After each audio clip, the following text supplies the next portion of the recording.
galera, beleza? Como é que vocês estão? Meus amigos, estamos começando mais uma semana. No dia de ontem, a maior parte das redes ainda estava digerindo as manifestações do dia 1º e tem muita notícia que eu acho que não entrou no radar do pessoal. A começar aí pela CPI, que vocês sabem que já começou, mas essa semana é que o bicho vai pegar. Agora vai incendiar de vez. Por quê? Porque o Mandetta vai estar lá, o Tite vai estar lá, vão chamar o Pazuello e a gente vai comentar um pouco sobre a CPI, que saíram algumas notícias bem interessantes, inclusive completam coisas que já falamos no passado. Vamos falar também aí do PT, o PT na CPI e o Lula, que tá com o carro na rua, além da viagem para Brasília, que vai ter vários encontros, vai rodar o país e já tá fazendo contratações, tem que ficar de olho. E falando em 2022... parece que Bolsonaro aí decidiu um candidato, ou pelo menos está reforçando a possibilidade de uma certa pessoa disputar o governo, e a gente vai comentar sobre isso. Vamos também falar hoje sobre educação, tem umas coisas interessantes para abordar sobre o tema. A gente vai falar hoje da mídia brasileira, vamos falar ainda um pouco das manifestações do dia 1º, que tem algumas coisas que acho que precisam ser ditas, e vamos comentar hoje sobre um fato que aconteceu em outro país, mas eu acho que tem uma certa relação com o Brasil.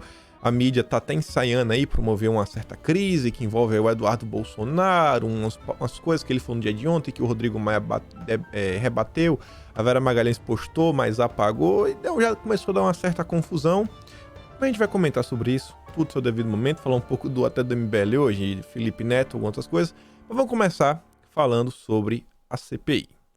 Todo mundo tá vendo aí, já tá se tornando o corriqueiro das nossas vidas, né? E não vai passar tão cedo e se prepara. Quando o Mandetta começar a falar, a mídia vai fazer de tudo, né, para distorcer tudo que o Mandetta falar em prol do Mandetta, porque com certeza o Mandetta vai dar alguns moles, vai ser pressionado por uma parte dos senadores e óbvio que a mídia vai tentar, né, abafar tudo para só bater no governo. E vejam só, o plano do PT para amarrar Bolsonaro na CPI.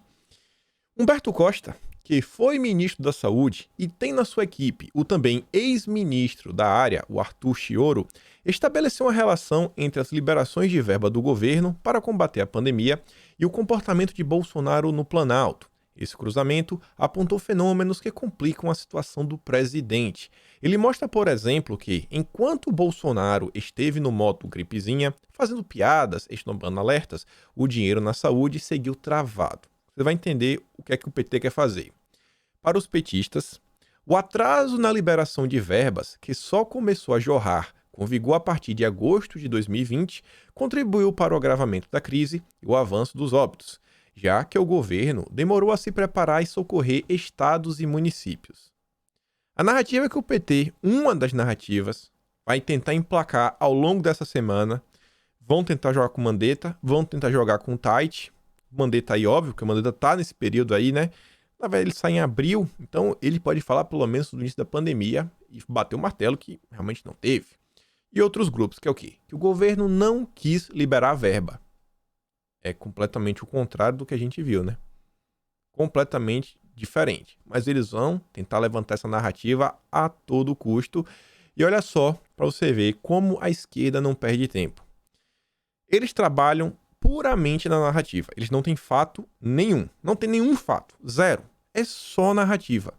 Para tentar já justificar essa coisa, que o governo não quis liberar a verba, vamos pegar a questão que teve aí do Ramos, daquela reunião que teve os áudios vazados, para falar o seguinte, ó. Se um ministro como o chefe da Casa Civil, o Ramos, precisa tomar o imunizante escondido para não desagradar o presidente, imagine o chefe da saúde tendo que segurar o dinheiro para não contrariar Bolsonaro, que naquele período atacava abertamente governadores e prefeitos. O que é que tem a ver uma coisa com a outra?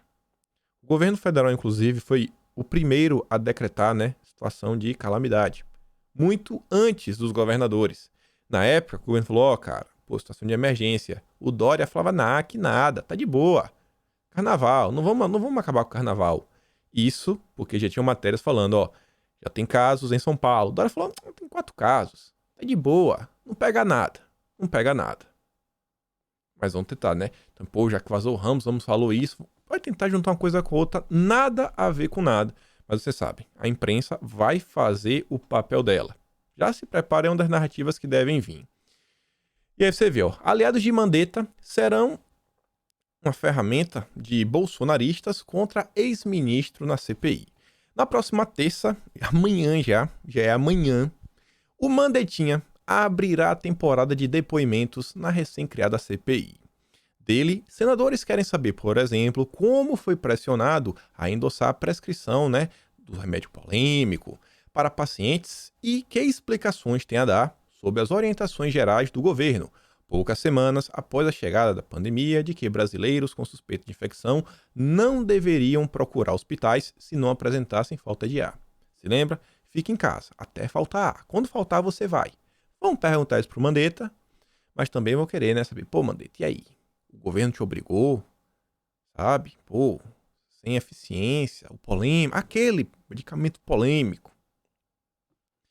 Para os 4 senadores que na CPI compõem a tropa de choque do governo Bolsonaro, porém, o escrutínio sobre Mandetta será de outra natureza.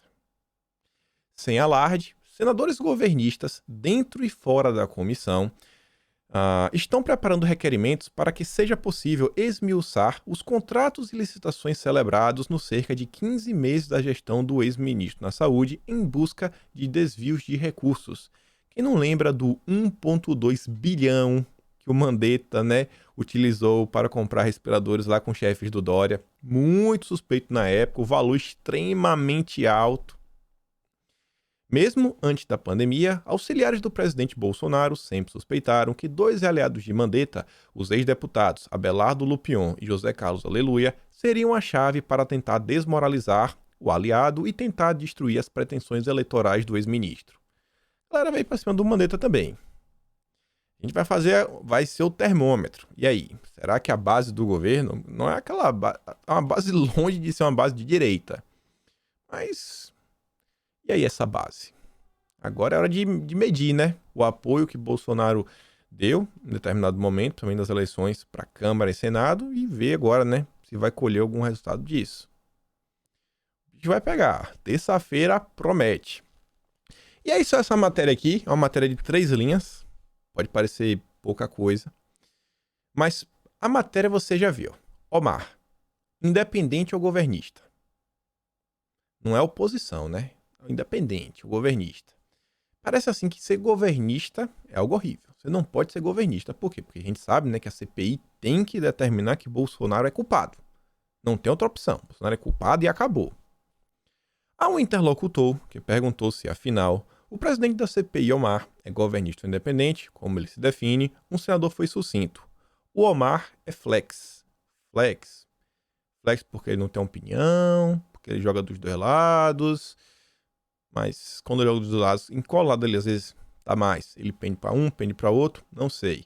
O que eu sei que eu falei para vocês um tempo atrás, conversando com pessoas até próximas do Planalto, falaram que o clima na CPI meio que tava assim um 5-5.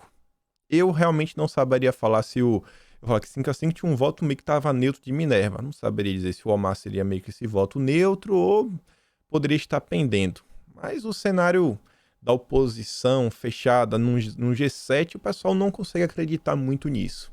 É cruzar os dedos, esperar para ver se realmente a informação é quente ou não, mas saiu no Globo.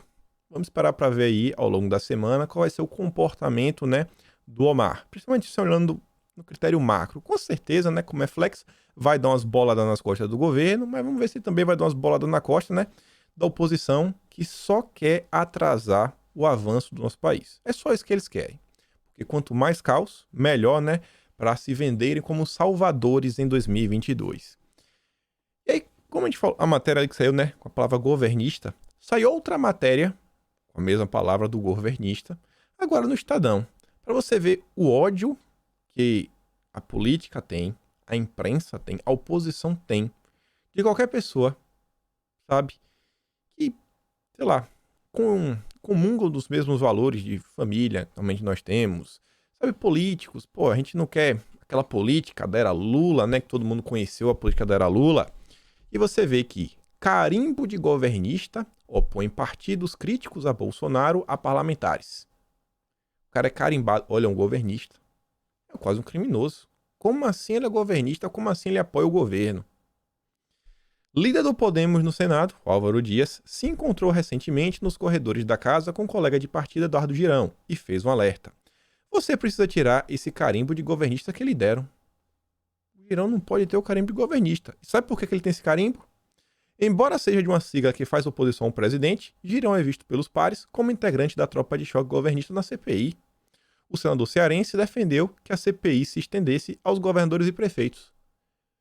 Por defender que a CPI investigasse governadores e prefeitos, o cara é governista, o cara não presta, o cara já virou oposição. Ó, meu amigo, você aí mude, senão não vai dar certo para você continuar aqui no partido.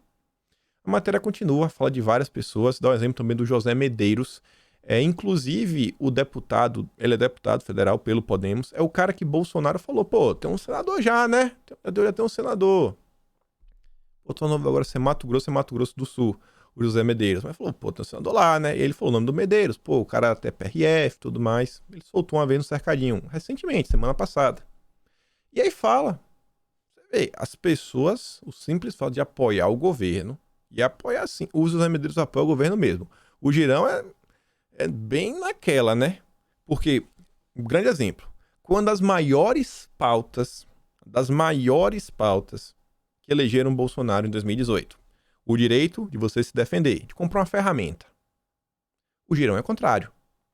O Girão é contrário, uma das pautas mais, benquistas pelo Planalto. Mas é governista. É governista por quê? Porque ele quer investigar governadores e prefeitos. E a mídia joga junto para destruir qualquer possibilidade, né, do Brasil avançar. Aí você vê, Pacheco foi picado pela mosca azul, diz ministro de Bolsonaro. Tá parecendo mesmo. Jair Bolsonaro e seu núcleo mais próximo de ministros já chegaram à conclusão sobre o presidente do Congresso, o Pacheco. O senador mineiro, uma vez no cargo de chefe do Legislativo, teria deixado o poder subir para a cabeça. Subiu, tanto se arrependeu, vocês viram. O Pacheco, na quinta-feira à noite, ligou para o Flávio Bolsonaro, pediu desculpas. O Flávio falou, a gente vê qual coisa se encontra. E ainda foi nas redes sociais fazer aquele tweet, né, defendendo o governo sem defender, também colocando o egozinho dele, né, falando, não, essa lei fui eu que relato. Ele foi o autor da lei, não, essa lei é de minha autoria. Mas estava bem claro, né, que se não fosse aquela lei, não tinha como comprar os 70 milhões, que é para acabar com a narrativa que o governo nunca quis comprar os 70 milhões da Pfizer. Ainda que não seja provável, nem algo alimentado pelo comandante do Senado, Bolsonaro acredita que Pacheco também sonha com o Planalto. Aqui, para mim, é balela da Veja. O ministro resume o sentimento do presidente Bolsonaro sobre Pacheco. É um desconhecido, não tem votos para ser síndico, mas foi picado pela mosca azul e acho que pode ser alguma coisa em 2022. Está cometendo um grave erro político. Tanto está cometendo como o próprio Pacheco, né, voltou atrás na quinta-feira. Esperar para ver se realmente o Pacheco está arrependido ou não. E aí, a CPI abriu uma crise entre a Polícia Federal e o ministro da Justiça. Eu vi essa matéria e falei, cara, o que foi que aconteceu? Pô, o ministro mal entrou. O ministro atual é delegado da Polícia Federal, sabe? Se tá licenciado não, pô, o cara é delegado, o cara é da Polícia Federal, e abriu uma crise. O que foi que ele fez, rapaz? Ele brigou com a própria instituição que ele faz parte. Aí você vai ler. Olha só. Está deflagrada a primeira crise entre o ministro da Justiça, o Anderson Torres, e a Polícia Federal. Um mês depois de sua posse, Torres conseguiu entrar em rota de colisão com a PF ao afirmar que vai requisitar dados de investigações que miram governadores. Eu não acredito. Peraí. Por que o ministro quer saber das investigações que é numa CPI, uma comissão parlamentar, né? Para investigar se houve desvios, se houve condutas erradas, para até punir. E a polícia tá com raiva. O que está acontecendo? Deve ser lá, né, a ala Sérgio Moro da polícia, né, que vocês devem conhecer. O material pode ser usado para abastecer senadores que formam a base de Bolsonaro na CPI. Delegados afirmaram à coluna que a Polícia Federal não vai compartilhar dados de investigações com terceiros sem determinação judicial. O maior temor é que o órgão seja usado politicamente na CPI. Delegados afirmam à coluna. Para mim, pergunta assim, os caras fizeram que ligaram pro Globo? Foi, a gente tem uma denúncia aqui para fazer, o ministro, ele quer fazer isso daqui. Como assim ele quer os acessos? Como ele quer as informações das operações? Para mostrar que os governadores, né, e prefeitos estão envolvidos em maracutaias. Como assim, rapaz? Protege aí, blinda os governadores, Bela Megali. Blinda aí, faz aquela matéria no Globo para já criar o caos. A avaliação de delegados é que, se fizer esse pedido, Anderson Torres vai extrapolar suas atribuições como ministro e pode colocar em xeque a independência da PF. É mole. E perceba como isso daqui, essa narrativa, ainda corrobora com as falas do Randolph Rodrigues, que falou que quer porque quer intimar para depor, quer convocar para a CPI o ministro da Justiça, o Anderson Torres. Não, eu vou chamar ele, porque ele falou na Veja que ia pedir as investigações. Como assim, cara? De que lado a polícia tá, sabe? Tem hora assim que eu me pergunto. Para os investigadores, a requisição de dados sobre desvio de verbas envolvendo os governadores precisa ser feita pelos senadores da base governista e não por um ministro a qual a PF está submetida. Integrantes da corporação afirmam que, se não for por ordem da Justiça, os dados não chegarão às mãos de Torres, ao menos de maneira formal. Pronto. Ainda termina a matéria falando, ó, se ele pegar os dados, já é legal. Já estão falando, foi legal. Não foi de maneira formal, foi de maneira informal. Já estão tentando já criminalizar o ministro. Cara, realmente, viu? Me pergunto quem foi que falou, se é que realmente algum delegado falou com o Globo. Abre crise. A imprensa só joga, né, de um lado, do lado esquerdo do campo. Deviam estar comentando sobre isso daqui, ó. É isso daqui que a imprensa devia estar comentando. Chegaram ontem aí mais 3,8 milhões de doses. Como estava prometido. Chegou. E aí? Vai comentar? Não teve notinha, né? Os políticos tão preocupados com a democracia brasileira estão calados sobre isso. Calados. Os grupos de mídia estão calados. Mas até para ser justo, fiquei surpreso também quando li isso daqui. Quando você abre o Globo, a matéria de capa ela normalmente fica no canto aqui, porque o vídeo ele inverte, é meio que espelho. Ele fica do lado esquerdo, na parte assim do meio, logo assim no início quando você abre o site do Globo. Tá lá essa matéria. Entrega de cerca de 11 milhões de doses permite ao Brasil antecipar meta de imunização. Que é isso, cara? Pela primeira vez na história falando, pô, o Brasil está se antecipando. Não tá falando que o governo tá demorando, que o governo atrasou, que o governo fez, que o governo fez aquilo outro. Vai ser demitido. A Evelyn Azevedo e Renato Grandelli, por essa manchete, uma manchete que não está jogando pedra no governo, vai ser demitido.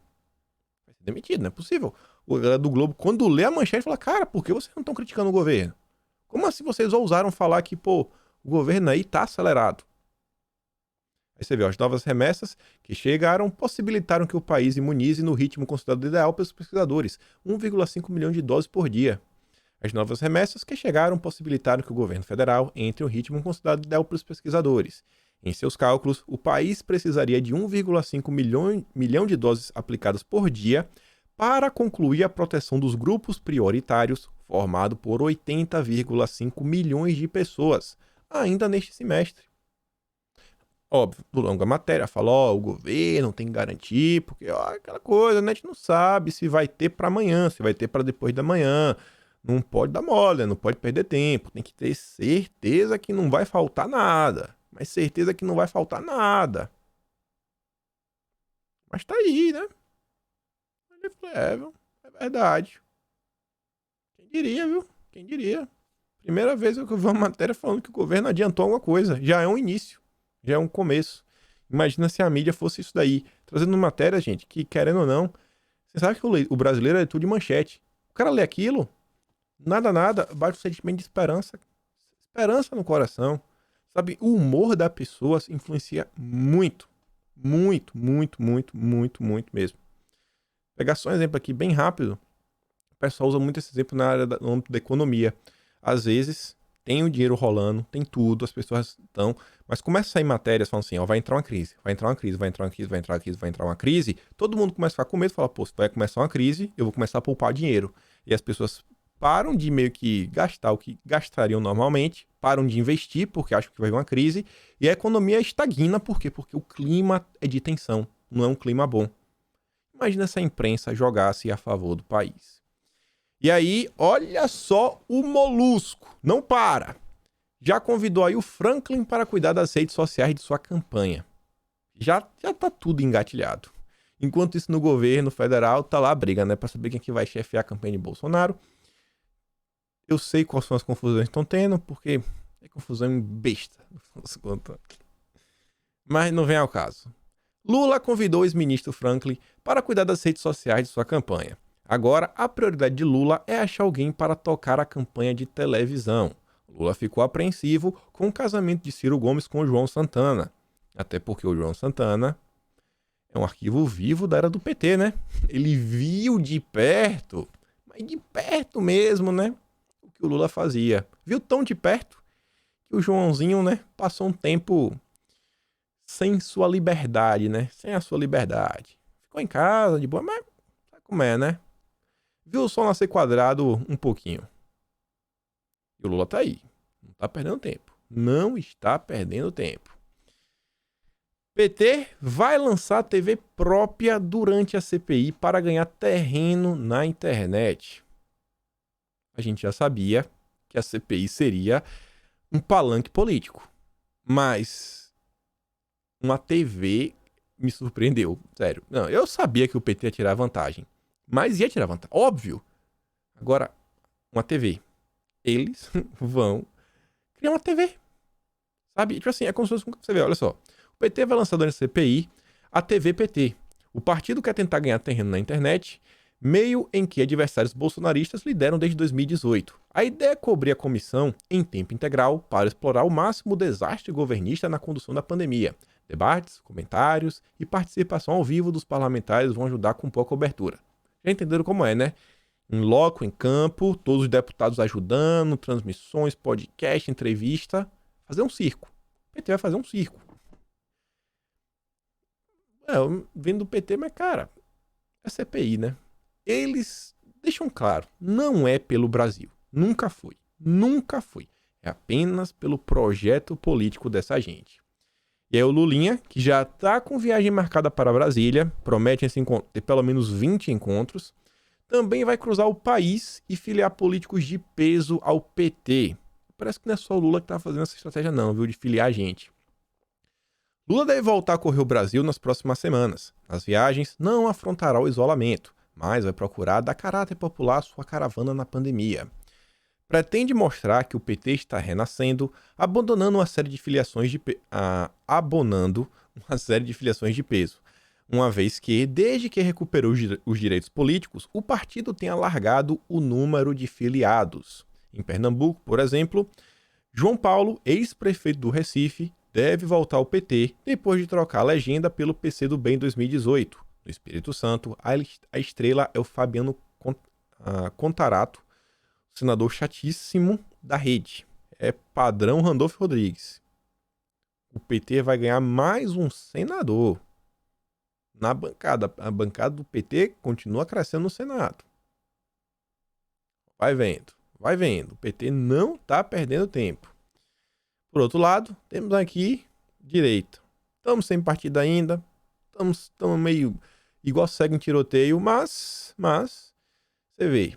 Eleições 2022. Bolsonaro fala em tirar PCdoB do Maranhão e lançar Tarcísio em São Paulo. Vamos arrancar esse PCdoB do Maranhão, disse o presidente. Durante a conversa com apoiadores neste domingo, dia 2, em frente ao Palácio do Alvorada, o presidente Jair Bolsonaro falou sobre os planos eleitorais envolvendo a política local do Maranhão e São Paulo. Vamos arrancar esse PCdoB do Maranhão, disse o chefe do executivo. Estou querendo emprestar o Tarcísio para São Paulo. Entendeu o recado aí, né? Disse Bolsonaro. Então parece que Bolsonaro sim tem planos reais de lançar o Tarcísio como governador. E aí, Tarcísio? Tarcísio vai apanhar, viu? Tarcísio vai ter que estar pronto. A pancada vai vir com força. Tarcísio até então era ministro, tava ali, né, como gestor, tocando as obrinhas, muita gente abraçando ele. Meu amigo, na hora que ele falar que ele é governador, bater nos peitos, aí a imprensa doriana, a imprensa que a gente já conhece, vai vir com tudo. Vão mexer na vida do Tarcísio desde antes dele nascer. Vão saber quem era o avô do Tarcísio, para ver se acha alguma coisa para gerar problema. Não é a primeira vez que Bolsonaro sugere o nome de Tarcísio para disputar o governo de São Paulo. No mês passado, o chefe do executivo disse: quem sabe São Paulo adote Tarcísio para 2022. Agora, independente disso aqui de Tarcísio, interessante também você ver, né? Bolsonaro fala do Maranhão, vamos tirar o PCdoB. Eu quero acreditar, eu não posso bater o martelo falando que eu sei disso, que Bolsonaro tem um candidato. Porque eu penso o seguinte, por que então Bolsonaro ia estar falando do Maranhão se ele não tem um candidato ainda? Então, me parece que ele está preocupado. Pessoas no arredor, no Planalto, estão realmente preocupadas com relação que partido Bolsonaro vai, que dia não vai para quais. Até conversei ontem, com algumas pessoas, troquei um papo. Descartam por hora a possibilidade de Bolsonaro voltar para um partido maior, tipo um PSL da vida, ou que seja até um PP, que ele já foi filiado no passado. Acham que ele deve ir, por hora, para um partido menor, onde ele possa ter controle sobre a executiva nacional. Conversa com os partidos, eles podem ceder um diretório estadual aqui, um diretório estadual acolá, mas depois do que aconteceu em 2018, o pessoal fala que o Bolsonaro fica assim, receioso, né? Apareceu um novo BIVA e ser todo aquele caos. E olha só, falar aqui um pouco ainda sobre as manifestações do dia 1º. O Emerson Grigoletti tinha feito essa postagem aqui, ele deu RT nele mesmo, eu dei uma olhada, eu achei interessante. Porque você vê, né, a CNN fez uma postagem falando que várias capitais registraram manifestação a favor do presidente nesse sábado. Ele falou no próprio dia 1º. O único motivo pelo qual estão divulgando essas manifestações é para lançar uma narrativa de que teve um boom de casos. Tem casos, estamos inundados de casos de doença. A pandemia cresceu e agora a gente vai fazer um lockdown. Por causa dos bolsonaristas que não respeitaram as medidas de isolamento. Ontem, o que a imprensa faz? Ato pró-Bolsonaro deve piorar números da pandemia. Parece que o Emerson Grigoletti previu a mídia, hein? Parabéns aí pro Emerson, o Jorge. O Roger trouxe aqui uma matéria da UOL. Quem disse foi o chefe do Comitê Paulistano. Vai ter que fechar de novo, né? O Dória nem gosta, né? Nossa, acho que o Dória acorda de manhã, liga pra galera aí, me diz, piorou, não piorou não? Diz que piorou? Diz que eu posso fechar o estado? Pô, Dória, não piorou. Putz, então eu vou só manter, eu vou prolongar o período de transição. Eu não vou, flexibilizar mais. Eu vou manter do jeito que tá, vou falar que melhorou, mas a gente não pode dar mole. Vamos torcer para ter mais casos, que é pro caos ser instaurado. É o que me parece ser o João Dória, né? Tentando destruir São Paulo a todo custo. E aí, quem se pronunciou sobre as manifestações do dia 1º? Renan Santos. Fundador, né? O cabeça do MBL. Amigão do Luciano Ayan. Amigão. Maria. Luciano Ayan é uma ideia. Transcendeu a matéria, né? Palavras do Renan. Mais do que qualquer coisa, esses atos bolsonaristas são entretenimento para idosos. A suposta revolta é a camada externa. Eles querem viver, ser ouvidos. Estão cheios de energia. São como fãs de Justin Bieber mais velhos. A diferença é que o Bieber deles gosta de rachadinha. Olha como ele trata. Sabe? Pessoas de idade no Brasil. Olha o respeito do pessoal kids, como o Constantino chama. E tá lá, ó, Constantino falando. Os caras se perderam totalmente. Mobilizavam idosos entediados antes, em 2015. Fingem não saber se tratar basicamente do mesmo público. Só porque hoje os patriotas enxotam os vagabundos do MBL, que preferem até o ladrão do Lula, sob o pretexto da rachadinha. Hoje eles apoiam o Ciro Gomes, né? Eles realmente apoiam o Ciro. O Lula, eles vão no segundo turno, vão dizer, não apoio ninguém. Mas internamente, no bastidor, vão jogar para o Lula. Publicamente, vão apoiar o Ciro Gomes. Estão aí querendo falar. Hoje, o MBL não controla mais nada das ruas. Nada. Zero. Aí fica aí de gritinho. O MBL hoje só mantém o grupinho deles, que ele tinha aquela base de internet. Que ainda tem alguma base. Aí ontem me deparo com isso daqui, ó. Eu me pergunto assim, o que é que tem no coração desse menino aqui? O que é que tem no coração do Felipe Neto? Olha essa foto, gente. As pessoas indo protestar, nada demais. Tem as pessoas ali embaixo. A situação triste. Pô, ninguém quer ver ninguém embaixo de ponte. Mas o Felipe Neto fala, ó, foto do ano. Resume tudo com perfeição. A igreja ao fundo. Os manifestantes brancos e cafonas pedindo intervenção. O povo embaixo da ponte. Sabe? Porque tem coisa que não dá nem pra falar. Isso é o Brasil. Obra-prima do fotógrafo Carlos Moura. Nas pequenas manifestações de ontem. O que tem a ver a igreja ao fundo? O que tem a ver a igreja ao fundo? E depois, quando você fala que tem uma perseguição às igrejas, o que é que tem a ver a igreja ao fundo? Me pergunto. Na única foto ele fomenta uma apartheid social, luta de classes. Dá pra falar de cristofobia? Fora, olha esse final. Pequenas manifestações de ontem. Pequenas manifestações. Olha, eu acho que o Barroso devia estar no celular bem assim, ó. Ó, postando o Felipe Neto. Aí ele leu. Abriu aquele sorrisinho, né? Ei, meu garoto. Nota 10. Ei, meu garoto. Felipe Neto vai ser nomeado para STF daqui a uns dias. Tá seguindo os caminhos do Barroso. É o pupilo do Barroso. O iluminado. Felipe Neto é o novo iluminado do Brasil. Cuidado, viu? Pra depois o Barroso não ficar com ciúme.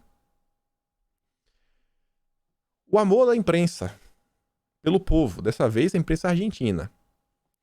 A imprensa argentina noticiou as manifestações. Agora, eu não sei de que manifestações eles estavam falando, né? E eu acho que eles estão precisando melhorar o português dele, para tentar entender o que se passa no Brasil. Ele deve ter, né, consumido alguma informação errada. Porque a matéria que eles soltaram em TV tá em espanhol, mas vocês conseguem ver, ó. Marchas no Brasil contra Bolsonaro. Contra! O Igor Araújo diz, ó, enquanto isso na Argentina, os protestos que foram a favor do presidente viraram notícias como contra Bolsonaro. Mais um gol de mão dos hermanos. Marchas contrárias a Bolsonaro.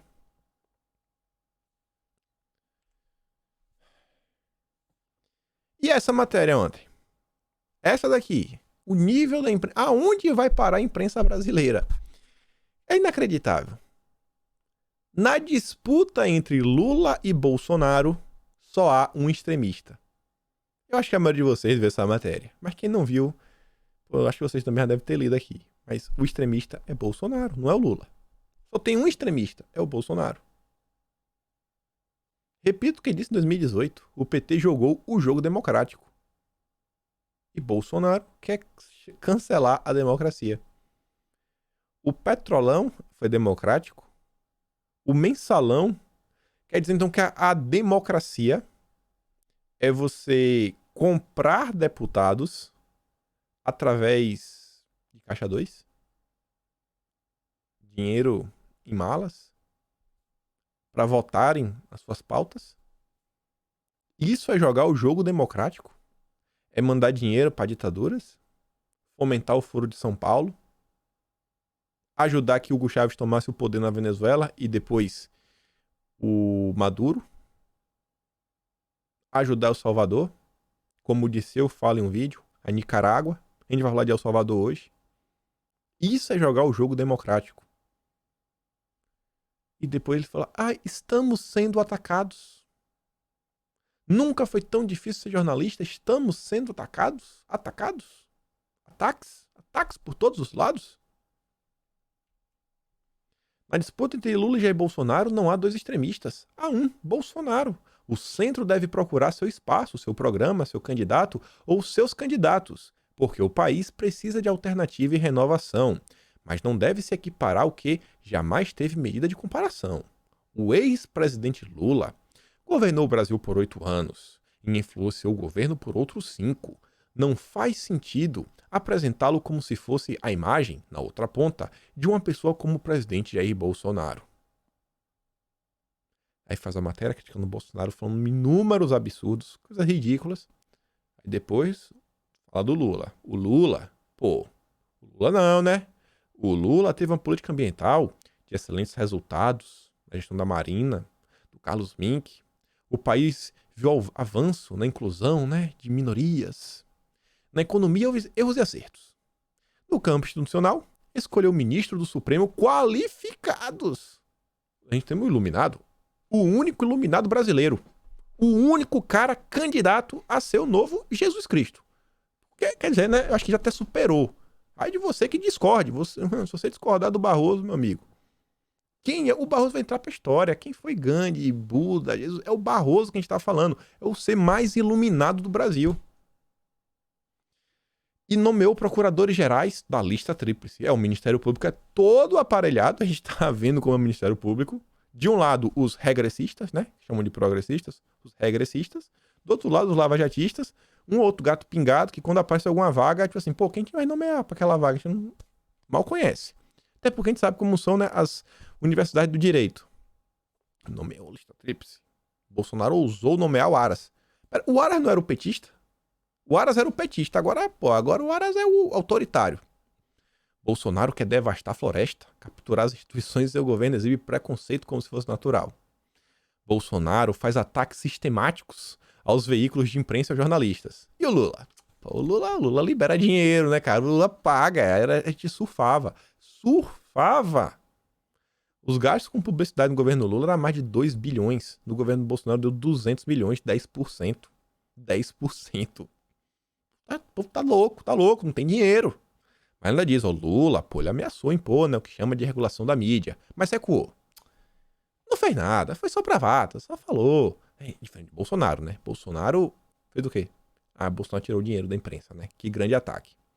Ameaças nunca devem ser subestimadas, mas as instituições sabem lidar com um governante que tem um mau projeto. Esse é o Lula. Mas é difícil se defender de um inimigo da democracia como Bolsonaro. Partidos de outras tendências políticas devem trabalhar para oferecer alternativas. Ela fala várias coisas e ela termina a matéria falando: não existe uma extrema esquerda no país. No Brasil não existe extrema esquerda.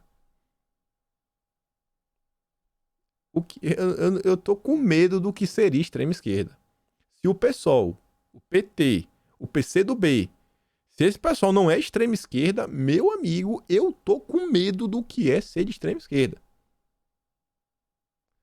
Aí, né, corroborando o discurso da Miriam Leitão, vem lá aquela lá cansada, Marilis. Pessoa cansada, sabe? Sozinha na vida, sozinha, já tá assim, né, em idade mais avançada. Aí coloca, né, toda a sua mágoa nas redes sociais. Não há diálogo com o bolsonarismo. O bolsonarismo é uma seita antidemocrática. É algo que precisa ser varrido. Quem endossa ou minimiza o bolsonarismo é da mesma laia. Dá pra entender? Mas a gente é antidemocrático. Olha quem é a Marilis. Não acredito que tô chorando por causa do BBB. Cláudio Olho aqui trouxe, né? Quem é a autora da tese de varredura do bolsonarismo. Chora por Big Brother. E aí o Carlos comenta, né, sobre o Miriam Leitão e fala: peraí, o PT jogou o jogo democrático, mais conhecido como Mensalão e Petrolão. Alianças com Fidel, Maduro, ditaduras e diálogos cabulosos com facções, né? PCC, Comando Vermelho, são os pilares desse jogo. Miriam Leitão, ex-militante do Partido Comunista, que eu diga, é muita democracia. Será que para a isenta jornalista, ex-militante do PCdoB Miriam Leitão, a República da Coreia, sabe saber qual delas, também é democrática? Tem democrática do nome, né? São amigos do Lula. O PT fez homenagem a eles na posse de Gleisi Hoffmann em 2019.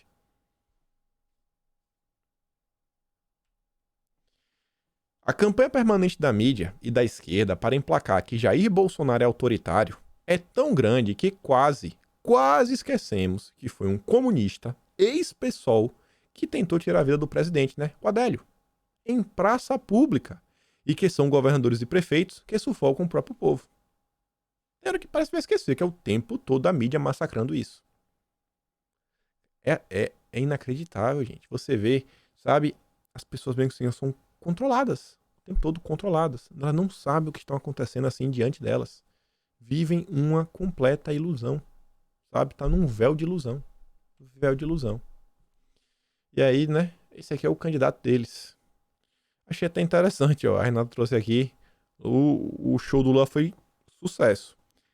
As visualizações, eu acho que a quantidade mais é porque as pessoas foram lá pra dar um dislike, né? Tem mais dislike do que like. Eu nem me dou o trabalho de entrar lá pra deixar um dislike.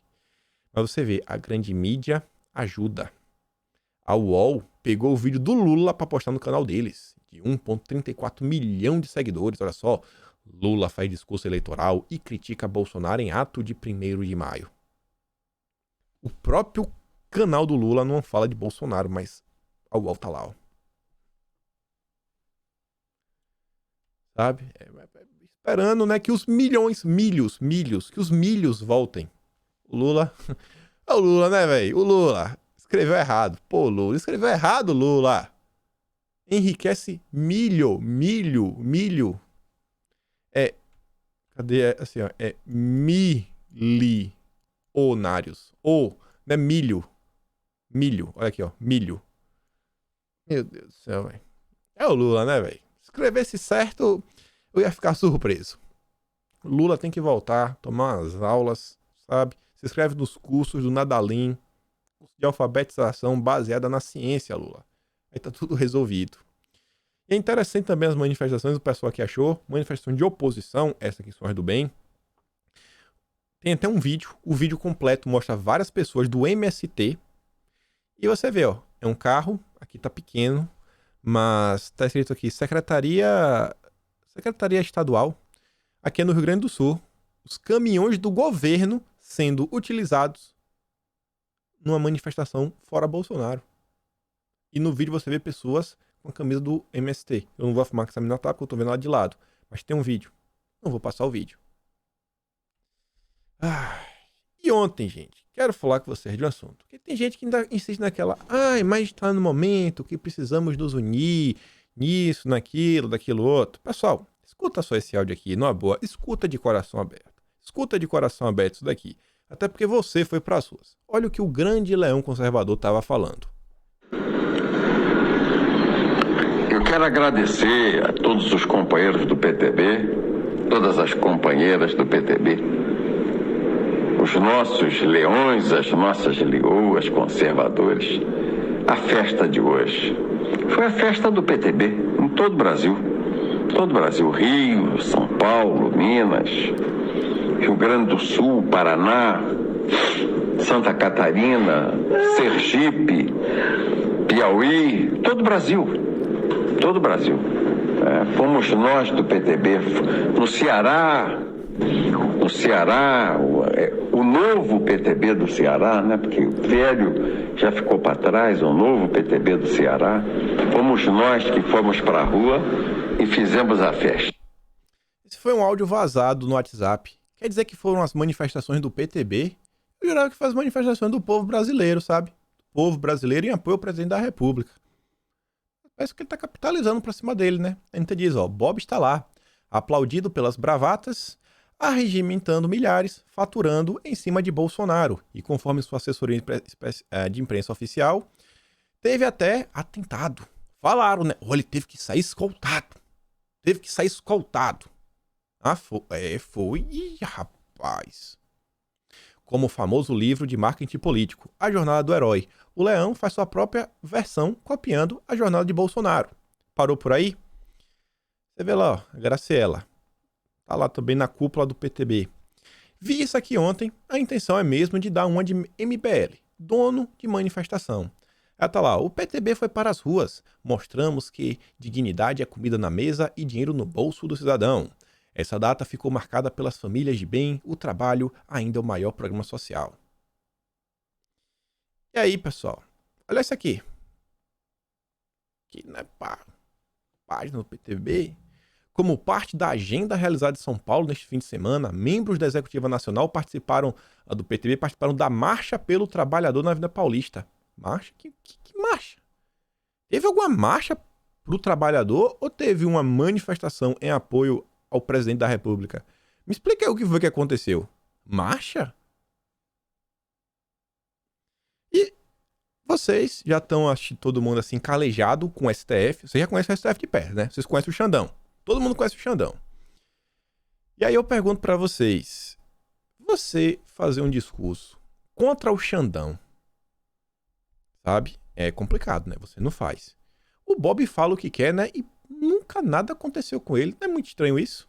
Muito estranho. Agora, reza a lenda aí, já ouvi da boca, inclusive, de deputados, que quem influenciou o Daniel Silveira a falar o que falou foi o Roberto Jefferson. O Daniel Silveira, pô, se deu mal. O Roberto Jefferson não, né? Falar que o Barroso tem boca de um certo tecido, que comparou o Faquin com uma certa cantora. Nada acontece.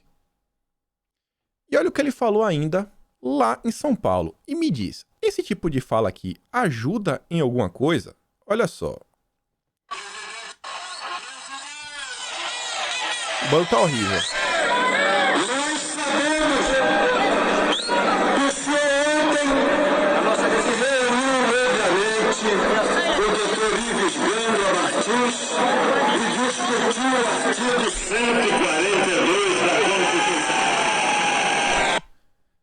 Tá horrível o som, eu vou explicar.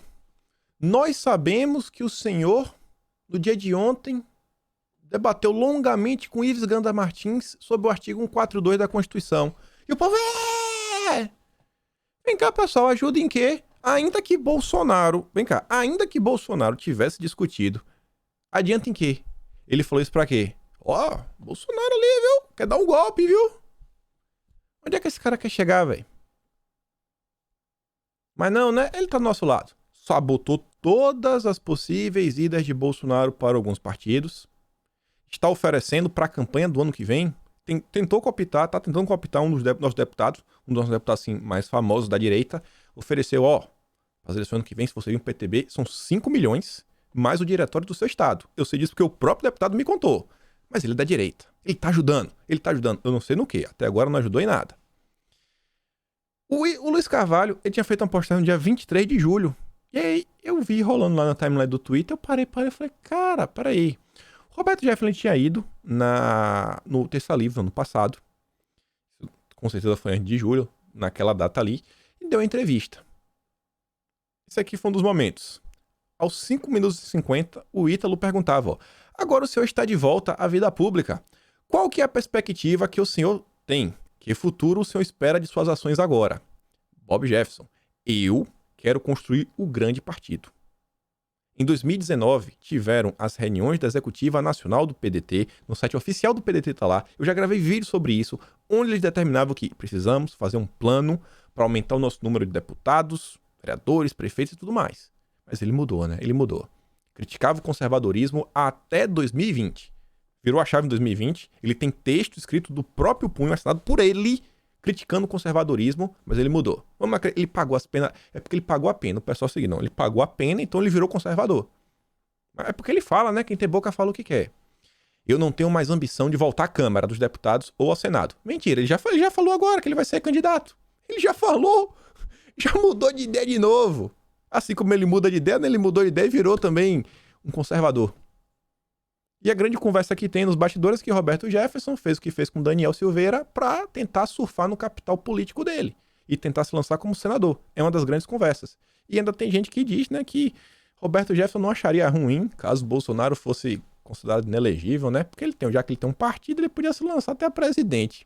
Mas são conversas, daí só são conversas. Não tenho nada para provar. Você olha o Palácio do Alvorada, o Palácio do Planalto, o próprio Supremo, o Ministro da Justiça, tem luz natural. A luz é de Deus.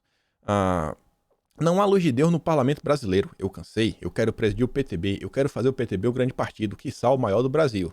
Agora, dar legenda pra Bolsonaro, nunca quis dar, né? Opa, presidente. Bolsonaro já pediu. Ele falou, opa, do PTB cuido eu. Não. E em 2019, nas discussões, ele falava que eles queriam ter um candidato à presidência. Ele ainda faz essa postagem, ó. A ambição do Bob. Eu tenho uma ambição maior. Eu quero deve ser o presidente, não a presidência da República no PTB. Eu quero que ele volte para a casa dele. Deve ser o presidente. A grafia que saiu o texto errado. Mas tem gente que segue acreditando nesse cara nas redes sociais. Eu falo, cara, você tem tanta raiva desse cara por quê? Por quê? Putz, eu não coloquei aqui. Eu acho que eu não coloquei aqui. Deixa eu achar um negócio. Eu vou achar um negócio aqui rápido. Enquanto eu tô conversando com vocês, porque quem sabe faz ao vivo. Quem sabe faz ao vivo. De forma rápida. Rápida mesmo. Vou botar até meu Twitter mesmo aqui. Cadê? Vamos lá. Fecha aqui. Quem sabe faz ao vivo. Tá bem atrás de mim, né? Mas dá pra ler. Se eu girar assim, ó. Pronto, se eu girar assim, dá pra... eu leio e vocês coisa. Mas eu vou postar isso aqui depois, ó. Ano passado, em agosto... Deixa eu ver se é pra cá. Pronto, aqui, ó. Ano passado, em agosto, tinha feito o vídeo dele. Aí você vê, ó. Falava dele, mostrava, né, a posição que ele tinha em relação aos filhos de Bolsonaro. Pô, o presidente deve se afastar de seus filhos. Tá atrapalhando, né? Tá atrapalhando. Fiz um vídeo lá mostrando. Inclusive, nesse vídeo lá, o Terça Livre, que ele deu entrevista, ele falava que estava trabalhando junto, queria se encontrar com ela para falar das eleições da cidade de São Paulo, para termos construído, né, uma candidatura de direita. No final da história, o PTB indicou o Marcos da Costa. Eu levantei a bola, mostrando que o cara não era um conservador. Ele me xingou de tudo. Só na época, até pelo menos não ofendeu minha mãe naquela época. Depois, né, outros 500. Aí o Carluxo diz, ó, depois que ele viu o vídeo, não me impressiono, pois conheço um pouco. Segue o barco. Conhece a peça, conhece o Roberto. Aí vem a Geórgia, que pensa como muita gente. Nem é só um aliado. E não um candidato a noivo do ano. Não aguentamos mais tretas, Carlos. Vem coisa pior por aí, blá blá blá, socialistas, hora de se juntar. Ele diz, ó, muito tranquilo. Ao que expôs, concordo. Só que, assiste o vídeo. Assiste lá pra tentar, antes de criticar, pra entender o que é o Roberto Jefferson. Quem está sendo atacado aqui sou eu. E sim, sei de muito, mas prefiro ficar na minha, pois entendo o jogo. Apenas não sejamos inocentes e caiamos no velho mimimi de tomar e achar lindo. E enquanto isso, né, a direita segue aí sendo cooptada. A direita em 2022 vai se tornar o quê? Apoiadores do Leão. Se você não apoia o Leão, você não é de direita. Acho que nem vai dar tempo de falar hoje sobre educação, mas olha só. Ontem teve uma questão que rolou na internet, virou matéria, essa aqui é a matéria do Globo, saiu no Sonar, que envolve Eduardo Bolsonaro. O Dudu celebra destituição da Suprema Corte de El Salvador. E Rodrigo Maia reage. Muito grave. Peraí, o Eduardo celebra? Será que o Eduardo Bolsonaro realmente celebrou? Óbvio que não, né? É a matéria do Globo. Essa daqui tá bem feita. O deputado Eduardo Bolsonaro exaltou neste domingo, em suas redes sociais, a decisão do Congresso de El Salvador que destituiu a Suprema Corte. Exaltou tá até um pouco melhor, né? Celebrar é complicado. Exaltar é meio que destacar, né? Tudo bem. E Rodrigo Maia falou que era muito grave. Aí qual é a postagem? A postagem é essa. Rodrigo Maia fala, muito grave. O comentário do deputado Eduardo Bolsonaro. E o que é que o Dudu disse? Presidente de El Salvador tem maioria dos parlamentares em seu apoio. Agora, o Congresso destituiu todos os ministros da Suprema Corte por interferirem no Executivo, tudo constitucional. Juízes julgam casos, se quiserem ditar políticas que saiam às ruas para se elegerem. Ele celebrou, ele falou uma coisa, só falou, se o juiz faz isso, quiser candidato. Na boa. O exaltar eu até aceitaria, se botasse na manchete. A Vera Magalhães, na narrativa, ela apagou esse tweet, tá aqui, ó. Esse tweet foi excluído aqui embaixo, ó, vocês podem ver, apagou. Covarde. Filho do presidente defendendo um golpe. El Salvador virou modelo para o Brasil. Vai vendo. Golpe? Tá acusando outro país de estar aplicando um golpe? Meu Deus do céu. Querem saber um pouco de El Salvador? A gente já falou um pouco desse país no passado. Isso aqui foi a postagem que você vê aqui. O Eduardo tem aqui uns 3 pontinhos. Ele tá compartilhando a postagem do próprio presidente. Acho que é Nayib Bukele.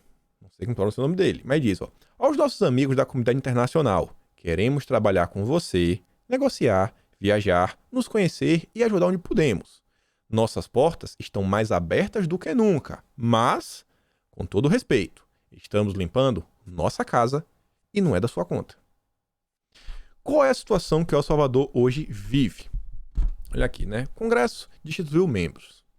Neste sábado, o novo Congresso decidiu remover a galera. Com 64 votos a favor e 19 contra e 1 ausente, então foi uma maioria esmagadora, 3 vezes mais, 75%, basicamente. Os parlamentares ordenaram, na primeira sessão, a retirada dos 5 magistrados da Suprema Tribunal de Justiça por terem violado a Constituição a tomarem decisões contra medidas que o presidente Bukele tentou adotar durante a pandemia.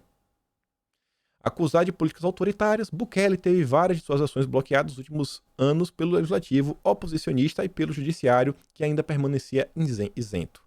Aqui tá parecendo, né, como é que eles falam de Bolsonaro, né? Bolsonaro autoritário, blá blá blá, o STF teve que agir. El Salvador. Ano passado, o ex-presidente americano, deu umas entrevistas, a gente comentou isso aqui em vídeo, teve uma matéria do dia 22 de setembro do ano passado, que falava, né, estamos com os povos de Cuba, Nicarágua e Venezuela. Ele falava, pô, a gente está preocupado com esses povos, porque esses povos ainda estão sob o domínio do Foro de São Paulo. Já com outros povos, o que é que o ex-presidente americano falava? Ó, destacou acordos recentes com outros países, como El Salvador. Começava a se fazer alguns acordos. Por quê? El Salvador estava sob o domínio do Foro de São Paulo. Até o evento de 2016, né, o Congresso de 2016 do Foro de São Paulo, ocorreu em El Salvador. E aí a virada aconteceu. O Bukele foi eleito em 2019, quebrando o ciclo do Farabundo. Não sei como é a tradução, mas tá aqui, é o Farabundo. Que é no site do Foro de São Paulo. É o partido do Foro de São Paulo em El Salvador. O Foro de São Paulo saiu. Saiu. Um processo similar ao Brasil. Agora, diferente do Brasil, que o pessoal cobra várias coisas, não só, você vê, ó, o presidente de 2019 até agora, possivelmente só fez apanhar, que dá para entender, e só conseguiu a mudança agora. Por quê? Porque o Congresso foi renovado. O povo renovou o Congresso. Foi 70%, 75% do Congresso votando. Não aguentamos mais. Qual é a realidade do Brasil hoje? 10% de bolsonaristas. Menos de 10%. Menos de 10%. Vai dar uns 8%. 40% no universo é de 513. Ah, mas Bolsonaro podia fazer algo similar. Pô, cara. Não é Bolsonaro, não é o Congresso que faz. O Congresso fazer, pô, tem que ter a maioria, né? Mas a gente sabe como é o Congresso que nós temos. Olha a importância aí de se preocupar com as eleições de 2022, hein? Olha o que poderia acontecer no Brasil caso tivéssemos realmente uma maioria esmagadora de pessoas de direita dentro da vida pública.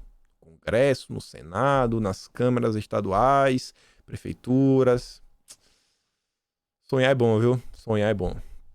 E aí, vou comentar aqui só do Cássio rápido. Veio aí ontem, né? Falar, ó, pô, insatisfação com a gestão do presidente se resolve por meio de eleições. Eleição. Tá com raiva de Bolsonaro? Cara, eleição, bicho. É impeachment pra todo lado. Queriam obrigar aí, queriam que o Cássio obrigasse o Lira a pautar os impeachments. Ele falou, meu amigo, esquece isso. Na boa, esquece. A Elisa diz, o STF impeachment, dentro de 4 linhas. O Cássio disse que a insatisfação com o presidente deve ser resolvida nas urnas e que impeachment não pode ser ferramenta de assédio e pressão de minorias descontentes que desejam revogar o resultado das eleições. Aí tá aqui, né? Só mostrando que no passado, ó, Rodrigo Maia não pautou, não quis pautar, e o Lira falou que 100%, cara, são inúteis. Então, na boa, isso é só choro da oposição.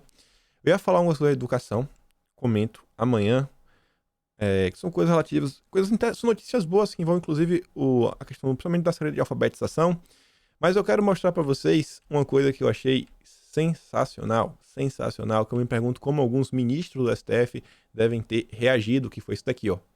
A Polícia Federal prendeu um carinha do cartel de Medellín. Meu amigo, não é qualquer não, é gente com nome na Interpol. Acharam no Rio. Teve um ministro que até proibiu, não foi, operações policiais no Rio, e acabaram capturando, hein? O bicho pegou. Parabéns aí, né, pra polícia. Parabéns pra polícia. É isso aí que a gente quer ver, né? Ainda teve outra aqui também, ó. PRF a prejuízo de R$700 mil por crime organizado. Terminar com notícia boa, né? Então, é isso aí, meus amigos. Fico por aqui, se inscreve nas minhas redes, compartilha esse vídeo, abre o olho, não seja enganado mais uma vez. Acho que você tá entendendo o que é que eu tô falando, né? E a gente se vê amanhã, como sempre. Soltei um vídeo lá exclusivo ontem pro pessoal do Telegram. Quiser algo assim mais exclusivo, recomendo entrar no Telegram. O link tá sempre aqui na descrição de todas as minhas redes. É isso. Nos vemos amanhã. Fui!